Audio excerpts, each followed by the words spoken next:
Hechos 5:31. Y luego leemos el 15.3 de la confesión.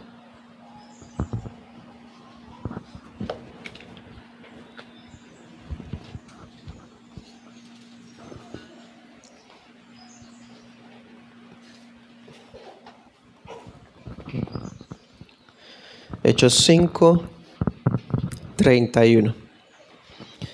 A este Jesús ha ensalzado Dios con su diestra por príncipe y salvador, para dar a Israel arrepentimiento y remisión de pecados. Amén. Y leemos ahora el 15.3. Dice: ese arrepentimiento para salvación es una gracia evangélica por la cual una persona a quien el Espíritu hace consciente de las múltiples maldades de su pecado, mediante la fe en Cristo se humilla por él con una tristeza que es según Dios. Lo abomina y se aborrece a sí mismo.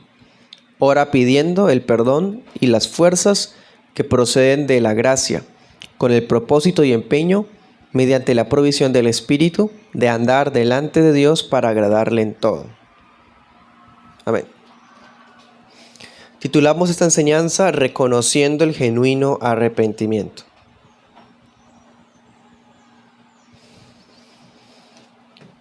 Bien, como nos damos cuenta, al igual que la fe salvadora, el arrepentimiento para salvación es una gracia evangélica. Es una frase que se usa muy interesante, gracia evangélica, porque en primera instancia depende de Dios, es el que la da, y evangélica porque pues proviene de la predicación del evangelio. En esta mañana vamos a estudiar por qué decimos que el arrepentimiento para vida es un don de Dios que lleva a los escogidos a dar una respuesta asertiva a una obra viva en su interior. Veremos también aquellos componentes bíblicos que nos ayudan a identificar un genuino arrepentimiento, que comienza todo desde una tristeza y culmina todo en un vivir para Cristo. Bien, estaremos enseñando esta mañana en 3 puntos. Primer punto, un don de Dios. Segundo punto será dolor que produce vida. Y el tercer punto será una obra continua. Leamos ahora Hechos 11:18.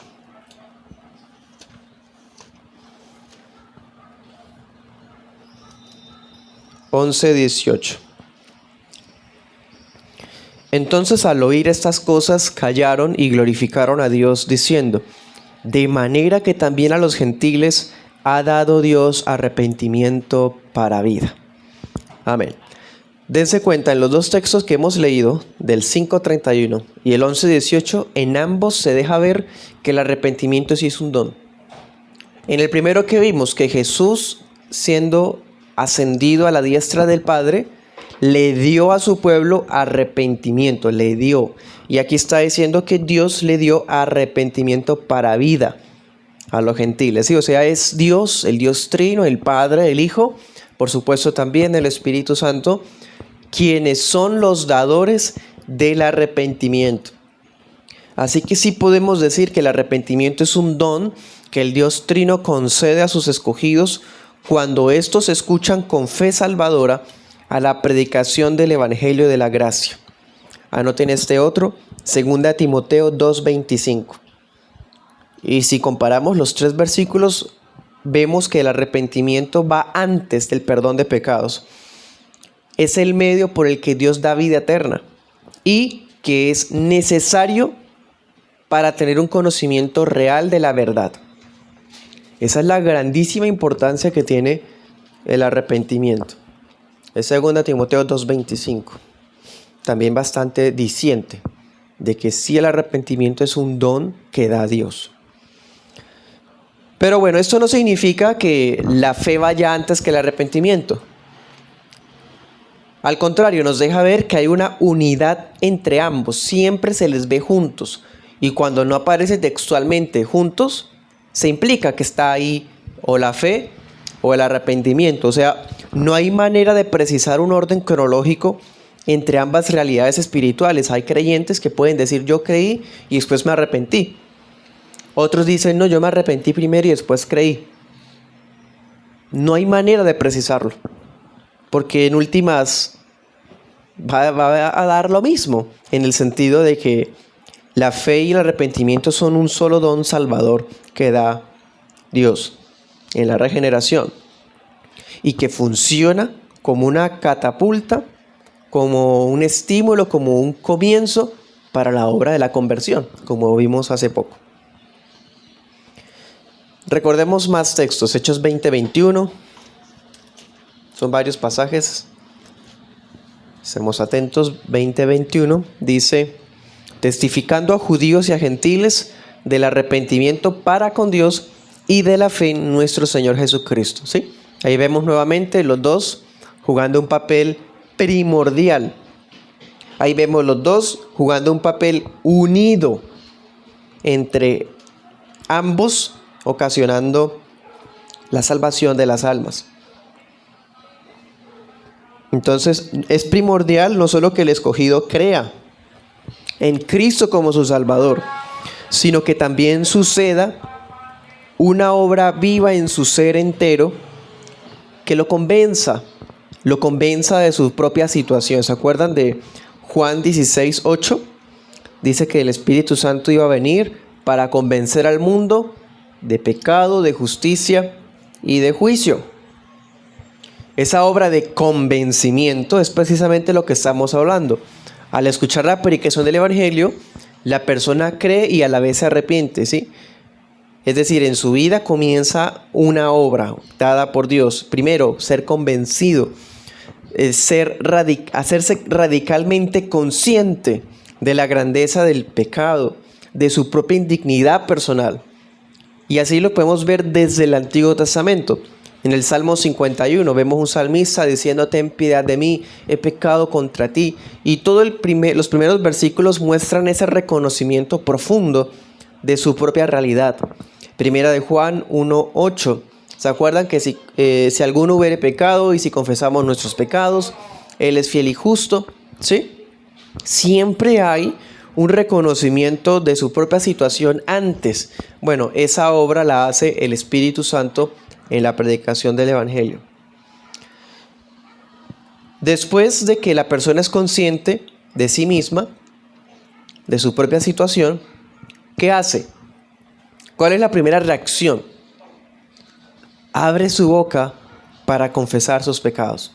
Sí, como les decía, que si confesamos nuestros pecados, Él es fiel y justo. Salmo 32:5 también lo dice: te confesaré mis iniquidades. Cuando la persona ha confesado su maldad, después de haberla reconocido, no se queda ahí tampoco.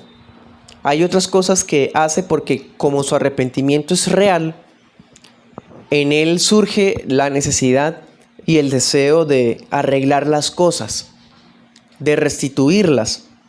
Eso le enseña incluso la ley de Dios. En Números 5:7 dice que cuando alguien cometía un daño, una pérdida contra otra persona, le restituía aquello que se perdió en sus manos o aquello que él mismo dañó.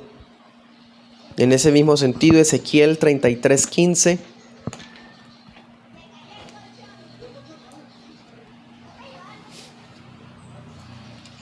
dice: si el impío restituye la prenda, devuelve lo que robó, camina las ordenanzas de la vida sin hacer iniquidad, ciertamente vivirá, no morirá. ¿Sí? Incluso en los profetas, el arrepentimiento va acompañado de restitución. No es simplemente un perdón abstracto o en intimidad con Dios, confesando su pecado. También el arrepentimiento es pedir perdón a la persona a la que se dañó. Restituirle aquello que la persona perdió a causa de una culpa personal. Y en últimas, todo esto que son componentes del arrepentimiento llevan a la persona a volverse a Cristo como su Señor. Hechos 2:38 nos muestra un ejemplo bastante directo de todos estos pasos a la vez. Cuando Pedro predicó el Evangelio a la multitud de judíos, dice que al oír esto fueron compungidos de corazón y dijeron a Pedro y a los otros apóstoles: varones hermanos, ¿qué haremos? Y Pedro les dijo: arrepiéntanse y bautícese cada uno de ustedes. ¿Sí? La gente escuchó el evangelio, hubo en ellos un reconocimiento de su pecado, una tristeza por lo que hicieron, ¿sí? Confesaron lo que hicieron y están diciendo: ¿qué hacemos? O sea, ¿cómo restituimos eso que hicimos? Y la respuesta de Pedro es: vuélvanse a Cristo. El verdadero arrepentimiento se acerca a Jesús no como solamente su Salvador, sino también como su Señor. Ya la persona dispuesta a hacer lo que Él le ordena. El arrepentimiento no se acerca a Dios simplemente para que lo laven y se quite la culpa de la conciencia y queda entonces tranquilo. No, el verdadero arrepentido no se acerca a Cristo así como una especie de ducha especial profunda o un baño express. Se acerca a Cristo como Salvador y como Señor, porque Cristo nos lava, nos limpia, borra toda nuestra culpa, todas nuestras obras malas, pero también se hace Señor de nosotros, jefe de nosotros, príncipe de nosotros, mejor dicho. La persona se somete a Él de manera voluntaria. En ese sentido vemos a alguien que sí se ha arrepentido. Entonces, como vemos, hermanos, el arrepentimiento es un don de Dios, sí. Cuando el Espíritu Santo abre los ojos y el entendimiento del pecador. Cuando ocurre en la vida del pecador una obra similar a la que experimentó el pródigo. ¿Se acuerdan del pródigo? Lucas 15 y 17, el hijo pródigo, dice el texto: volviendo en sí, regresó a su padre, volvió al Padre. Esa es la obra que hace el Espíritu Santo. Volver en sí. Convence a la persona, es como si le abriera los ojos a la realidad de la que estaba antes ciego. Y de esa forma el creyente puede humillarse profundamente ante el Padre con fe en el Hijo. Miren Zacarías 12:10.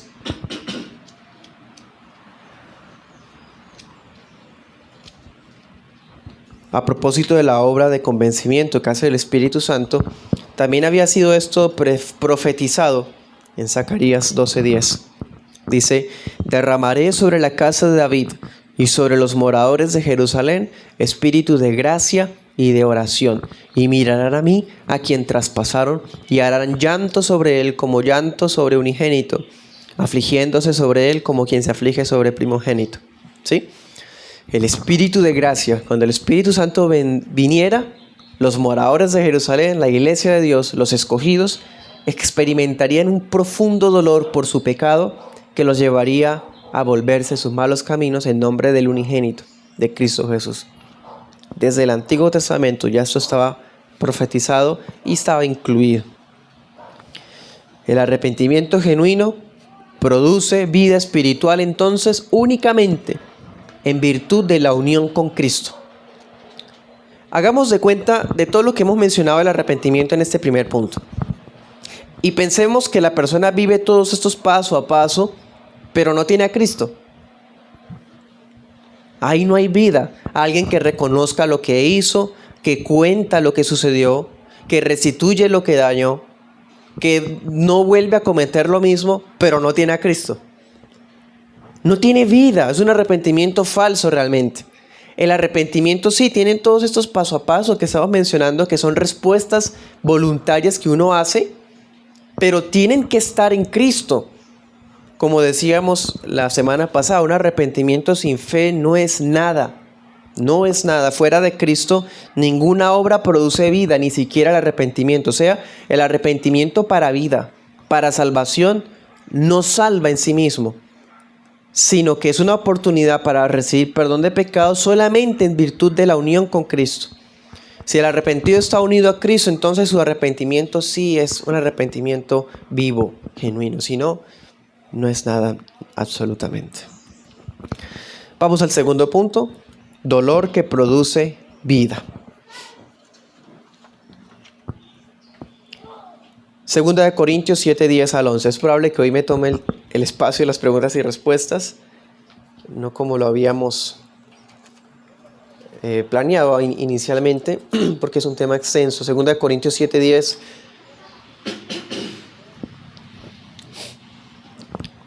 Dice, porque la tristeza que es según Dios produce arrepentimiento para salvación. Así lo llama la Biblia, arrepentimiento para salvación, del cual no hay que arrepentirse, pero la tristeza del mundo produce muerte. Porque he aquí esto mismo, que hayan sido contristados según Dios, cuánta solicitud ha producido en ustedes, qué defensa, qué indignación, qué temor, qué gran deseo, qué celo, qué vindicación. En todo se han mostrado limpios en el asunto. Miren todo esto que está expresando acá el apóstol Pablo. Cuando él empieza a describir el arrepentimiento de los corintios, de repente menciona 2 clases de tristeza, un texto único en toda la Biblia. Una tristeza que es según Dios. ¿Se acuerdan el texto que hice referencia en estos días? Que algunos lo tuercen, dicen, es que si lo que yo estoy haciendo me produce tristeza, no es de Dios, porque los de Dios no produce tristeza. Y citan un texto de Proverbios fuera de contexto. ¿Cómo así? O sea, si hay algo que ocasiona aflicción o tristeza, entonces eso no era de Dios. Mire lo lamentable, ¿no?, de esas formas de leer la Biblia. Hay una tristeza incluso que da Dios. Ay, pero Dios es un Dios de alegría solamente, de gozo. También Dios de tristeza. Pero Él da una tristeza que da vida, no una tristeza que da muerte. Hay una tristeza que es según Dios y otra que es una tristeza ¿qué? Del mundo. 2 tristezas diferentes. La primera, ¿cómo es la tristeza según Dios? Bueno, lo que hemos estado diciendo implica dolor sincero por los actos cometidos, la impotencia frente a la realidad personal, aborrecimiento del pecado y todas las demás gracias salvadoras que ahorita mencionamos son las cosas que refleja un convertido. Esa es la tristeza según Dios. Pero ¿cómo es la tristeza mundanal? Bueno, la tristeza mundanal básicamente es aquel falso arrepentimiento que se queda en una simple comprensión intelectual del pecado. El clásico, todos somos pecadores. O yo sé que eso está mal. Un mero sentimiento de culpa. Golpes de pecho, lacerarse la espalda. Buena intención temporal de cambiar. Sí, yo voy a cambiar. Y de verdad deja de cometer lo que estaba haciendo. Miedo hacia las consecuencias de los actos. La persona corre a retractarse lo que haya dicho o hecho, como actuó, pero es porque tiene miedo de las consecuencias de lo que hizo. Todo eso que menciono es la tristeza del mundo. No es la tristeza que según Dios. Porque ¿qué es lo que le hizo falta a lo que mencioné? Cristo. Ahí no está Cristo en ningún lado. Son muy fáciles de confundir, démonos cuenta. Pero debemos reconocer que una persona falsamente arrepentida puede llegar a abandonar malos hábitos. Claro, es que a veces hemos absorbido una definición tan superficial que pensamos que arrepentimiento es cambiar, nada más. Entonces la persona cambió, dejó de hacer lo que hacía y ya se arrepintió. Estamos viendo hoy que aunque contiene el arrepentimiento componentes de actos que uno hace, sin Cristo es nada. ¿Sí? Entonces, una persona falsamente arrepentida puede abandonar malos hábitos, pero muchas veces será porque tiene miedo a las consecuencias. Por ejemplo, un hombre puede dejar una adicción porque tiene miedo de lo que esa adicción le está haciendo a su salud. Por ejemplo, el hombre deja su mal hábito, pero no está arrepentido porque no está Cristo en su vida. Tenemos otro caso, una mujer que hace una confesión superficial de su maldad porque le tiene miedo al infierno. Y no por eso está arrepentida genuinamente. ¿Me hago entender? Es más, el falso arrepentido puede llegar a reconocerse indigno. Puede llegar a sentirse, mejor dicho, que no merece nada de Dios por su pecado, tan al extremo de que se niega a aceptar la gracia salvadora. Se le predica la palabra, no, pero es que lo que yo hice es Dios, no tiene perdón de Dios. Pero el evangelio tal cosa, no, yo no me perdono. Yo no puedo aceptar eso porque es que yo soy muy malo, muy indigno, y termina no aceptando la gracia que se le está predicando. Bueno, porque es un falso arrepentido. Realmente no está arrepentido de lo que hizo. Judas Iscariote, Mateo 27:3. Mateo 27:3, abrámoslo y echémosle un vistazo. 27:3 al 5. Ahí en su puesto, lea por encima esta descripción de este hombre. Judas Iscariote es un ejemplo por excelencia de todas las características de un falso arrepentimiento. ¿Qué ve usted ahí mientras lee? Vemos un hombre que siente una terrible culpa por su traición, o sea, tuvo tristeza. Vemos incluso que devolvió lo que lo motivó inicialmente a hacer lo que hizo, el dinero. Vimos que este individuo era un avaro, prefirió vender a su señor por plata. Pero aquí lo estamos viendo devolviendo, o sea, restituye. Luego, ¿qué dice? Confesó que había entregado sangre inocente. Confesó.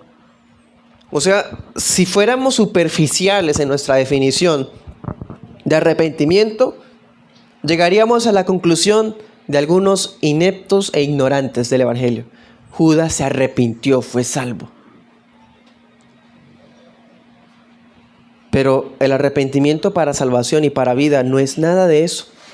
Como les decía la semana pasada, arrepentirse no es cambiar.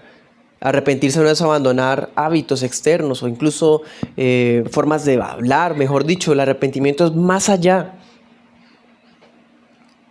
Todo esto que hizo este hombre se quedó en nada porque la tristeza del mundo que lo embargó lo llevó a suicidarse, en vez de correr a Jesús arrepentido. Tuvo todos los pasos de los componentes del arrepentimiento sin Cristo. Se perdió. Hijo de perdición. Vamos al tercer punto. Una obra continua.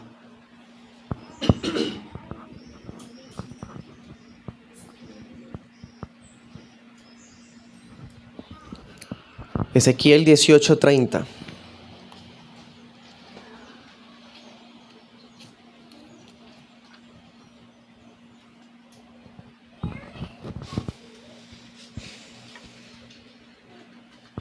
Dice: por tanto, yo los juzgaré a cada uno según sus caminos, oh casa de Israel, dice el Señor Jehová. Conviértanse y vuélvanse de todas sus rebeliones, y no les será la iniquidad causa de tropiezo. Echen de ustedes todas sus rebeliones con que se han rebelado, y háganse un corazón nuevo y un espíritu nuevo. Pues, ¿por qué morirán, casa de Israel?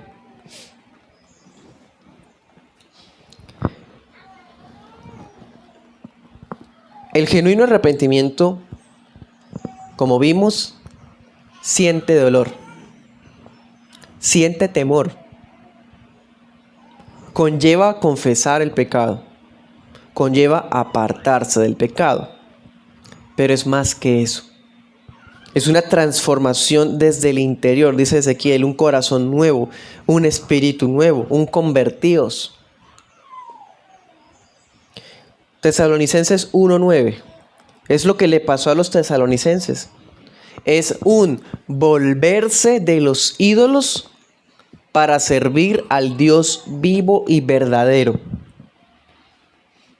A partir del arrepentimiento, el converso aprende a aborrecer aquello que ofende al Dios santo y sublime. Incluso el verdadero arrepentido se aborrece a sí mismo. ¿Qué dijo Job cuando pasó todo lo que pasó? Job 42:6, me aborrezco a mí mismo en polvo y ceniza.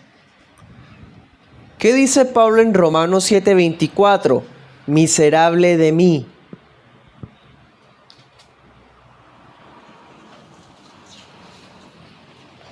Toda persona genuinamente arrepentida abandona una buena concepción de sí misma. Eso es básico. El inconverso, cuando hablamos con un inconverso, él siempre va a hablar bien de él mismo. Nunca ha hecho él nada malo. Él está bien con Dios. Ese es el cuadro de una persona inconversa, sencillamente. Entonces, la persona abandona la concepción buena de sí misma. ¿Para qué? ¿Qué decía Zacarías ahorita que leímos? Para clamar el perdón del cielo. ¿Cómo va a clamar con entrega, con lágrimas en los ojos, como diría el Zacarías 12, a un Dios que no tiene nada que sacarle en cara a la persona y la persona es buena? Entonces, si va a orar o va a arrepentirse, no va a arrepentirse de muchas cosas, son poquitas, ¿sí? No hay necesidad de que llore, que se humille. ¿Qué va a confesar? Igual fue algo poca cosa, ¿sí? El falso arrepentido no es capaz de ver la magnitud de lo que está ocurriendo, de lo que hizo, de lo que él es, de lo que le va a pasar sin Cristo. En cambio, el verdadero arrepentido renuncia a sí mismo, clama perdón del cielo y no tiene más a dónde escapar. Entonces huye a los brazos del Salvador.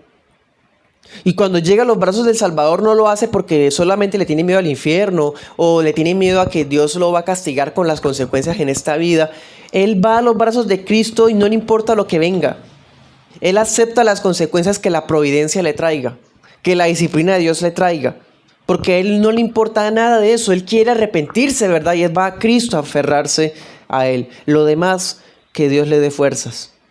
Eso es como piensa un arrepentido. El falso arrepentido piensa que con su arrepentimiento se salva de las consecuencias, que no le va a pasar nada. Entonces llega a Cristo, se convierte y ya todo va a ser una vida de éxito. No. Y es más que esto, hermanos. Estamos diciendo que es una obra continua, porque venimos corriendo al Salvador, nos aferramos a Él, dispuestos a las consecuencias que Él nos quiera imponer, pero de ahí en adelante recurrimos diariamente a las fuerzas que solo pueden provenir de la gracia especial de Dios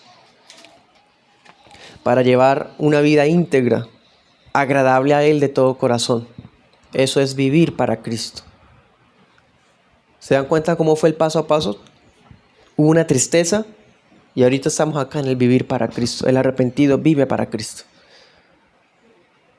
Gálatas 2:20, juntamente con Cristo soy crucificado, ya no vivo yo, Cristo vive en mí. Y todo lo que hago ahora en la carne, lo hago en la fe del Hijo de Dios. ¿Sí? Ezequiel 36:25.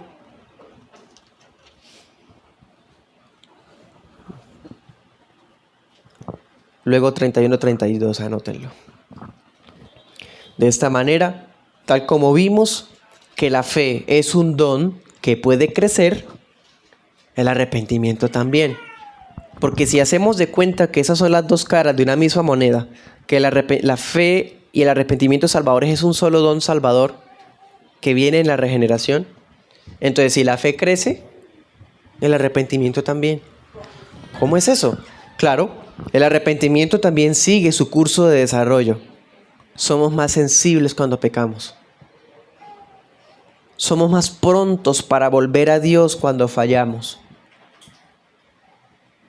Por eso, hermanos, cuando hemos pecado, cuando hemos fallado al Señor, en vez de ausentarnos de la iglesia local, en vez de alejarnos de los hermanos, más los buscamos, más vamos, con mayor razón, porque es un genuino arrepentimiento. Hechos 26:30. Además, producimos obras dignas de arrepentimiento. Hemos escuchado mucho de los frutos dignos de arrepentimiento, pero vea que también hay obras dignas de arrepentimiento. Hechos 26:30. Van conectadas, por supuesto. Pero los frutos tienen que ver más que todo con el ser interior de la persona, si me permiten esta clasificación.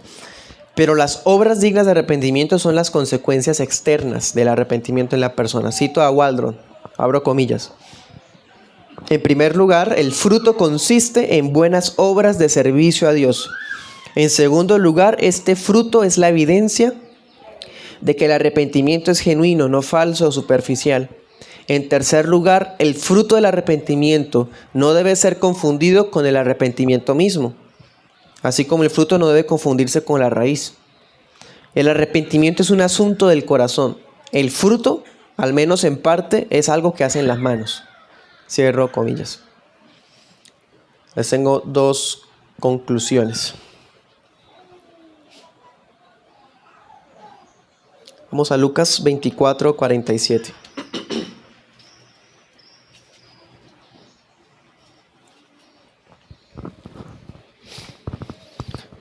Dice el Señor Jesús que se predicara en el nombre de Cristo el arrepentimiento y la remisión de pecados en todas las naciones, comenzando desde Jerusalén. Dos conclusiones. Primera,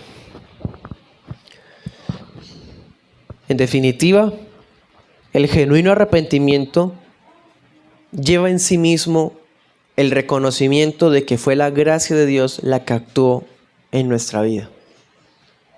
El arrepentido reconoce que fue Dios el que lo salvó, que Dios fue el que hizo una obra en su corazón. Él no va a decir, yo era buena persona, a mí solamente me faltaba Cristo.